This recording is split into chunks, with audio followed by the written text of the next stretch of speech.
ধন্যবাদ জনাইছোঁ চৰকাৰক। আৰু যোৱা সময়ত উপাধ্যক্ষ মহোদয় মাননীয় মুখ্যমন্ত্ৰী মহোদয়ে মই এটা প্ৰশ্ন উত্তৰত জলজলি দলংখনৰ ওপৰত মই আনিছিলোঁ আৰু তেতিয়া অতি পলমে জলজলি ব্ৰিজখনৰ কাম আৰম্ভ কৰিব লাগে।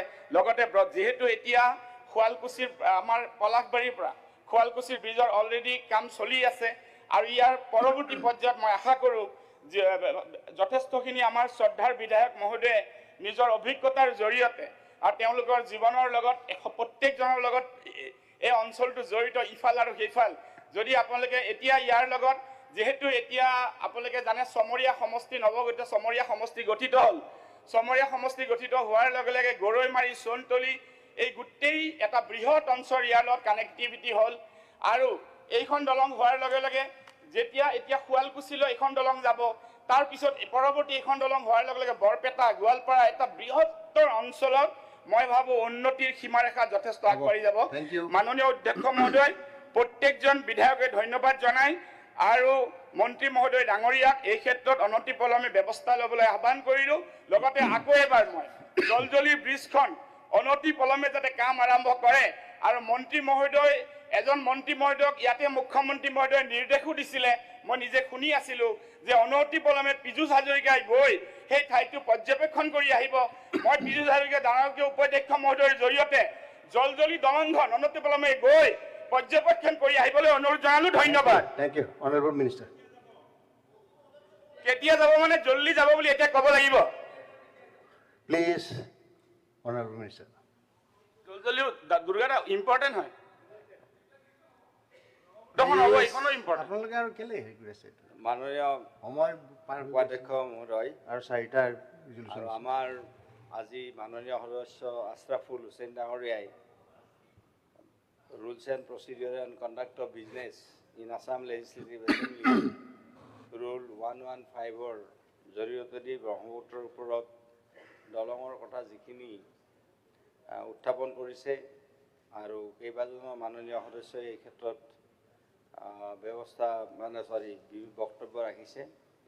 মাননীয় অধ্যক্ষ মহোদয়, আমাৰ শৈশৱত আমি এখন দলঙে দেখিছিলোঁ গুৱাহাটীৰ দলংখন। ঠিক তেনেদৰে এতিয়া গুৱাহাটীত তৃতীয়খন দলং হ'ব ব্ৰহ্মপুত্ৰৰ ওপৰত। তাৰ উপৰিও আমাৰ মানে গহপুৰৰ পৰা ব্ৰহ্মপুত্ৰৰ তলেৰে এখন ব্ৰহ্মপুত্ৰৰ টানেল হৈ পেলাই এখন ব্ৰিজ হ'ব।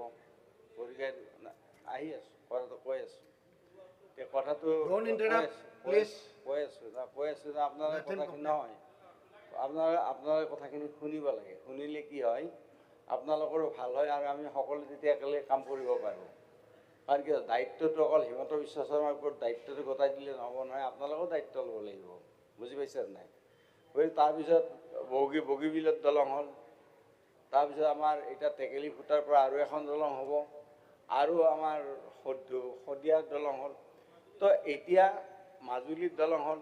তো এতিয়া কথা যে ব্ৰহ্মপুত্ৰৰ ওপৰত যে ইমান দলং হ'ব যে ছাত্ৰ অৱস্থাত আমি কেতিয়াও চিন্তা কৰা নাছিলোঁ যে ব্ৰহ্মপুত্ৰৰ ওপৰত ইমান দলং হ'ব। আৰু এইটো সম্ভৱ হ'ল কিয়? যে ভাৰতীয় জনতা পাৰ্টীৰ চৰকাৰ দিল্লীত থকাৰ কাৰণে আৰু অসমত ভাৰতীয় জনতা পাৰ্টীৰ চৰকাৰ থকাৰ কাৰণে আৰু মুখ্যমন্ত্ৰী ডাঙৰীয়াৰ এই প্ৰচেষ্টাত আজি এইখিনি আজি কাম হ'বলৈ সক্ষম হ'ল। আজি শদিয়াৰ দলং বাজপেয়ী ডাঙৰীয়াৰ এক ডাঙৰ মানে অৱদান। আজি ফুলবাৰীৰ দলং মোদী ডাঙৰীয়াৰ ডাঙৰ ফুলবাৰীৰ দলং এখন হ'ব 22.5 কিলোমিটাৰ, ধেমালি কথাটো নহয়। গতিকে তাৰ ওপৰত মই কথাখিনি কোৱাৰ কাৰণ আছে।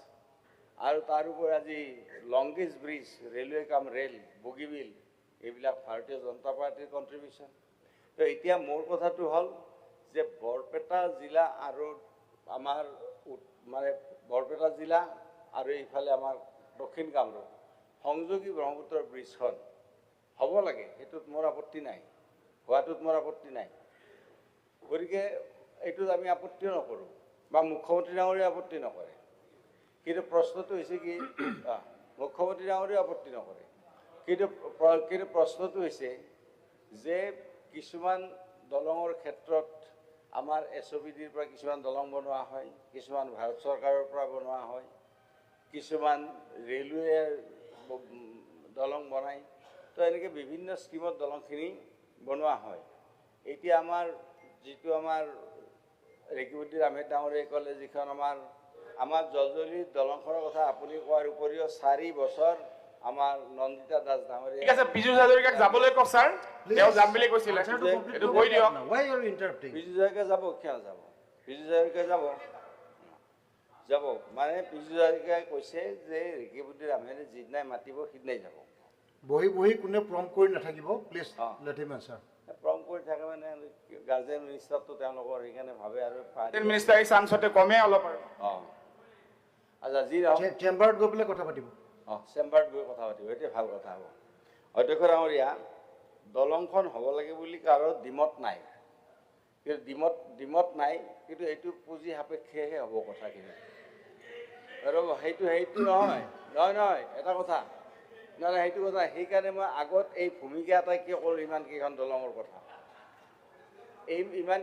ইমানকেইখন দলঙৰ ভূমিকা কিয় ক'লোঁ আজি ইমানকেইখন দলঙৰ কথা যে মই ক'লোঁ এইবিলাক পুঁজি সাপেক্ষেহে হৈছে আজি কলীয়া ভমৰাত দলং এখন আছে আৰু নতুন দলং এখন হৈছে নহয় গতিকে আজি কলীয়া ভমৰাটো হৈছে গতিকে এতিয়া আমাৰ নৱদলৰ তাৰ পৰা মানে দিচাংমুখলৈকে টেকেলি ফুটাৰ পৰা দিচাংমুখ তাতো দলং হ'ব গতিকে এতিয়া কথাটো হ'ল কি যে এইবিলাক পুঁজি সাপেক্ষে এইকাৰণে হ'ব যে চৰকাৰৰ SOPDৰ পৰা এইবিলাক কৰা হ'ব এতিয়া আপোনালোকে চাওক আজিৰ দিনটোত আমাৰ প্ৰত্যেক মাননীয় সদস্যসকলক ৰাস্তা আমাৰ কানেক্টিভিটি মুখ্যমন্ত্ৰী ডাঙৰীয়াই পইচা দি দিছে সকলোকে আৰু আপোনালোকৰ মতে তাতে কামখিনি ধুনীয়াকৈ কোনটো ৰাস্তা দিবলৈ কি দিব লাগিব কানেক্টিভিটিৰ ক্ষেত্ৰত মুখ্যমন্ত্ৰী ডাঙৰীয়াই যথেষ্টখিনি ব্যৱস্থা গ্ৰহণ কৰিছে গতিকে এই দলংখনৰ কথাটো আশৰাফুল হুছেইন ডাঙৰীয়াই যিটো কথা কৈছে আপোনালোকে কৈছে এই দলংখনত কাৰো আপত্তি নাই এই দলংটোৰ ক্ষেত্ৰত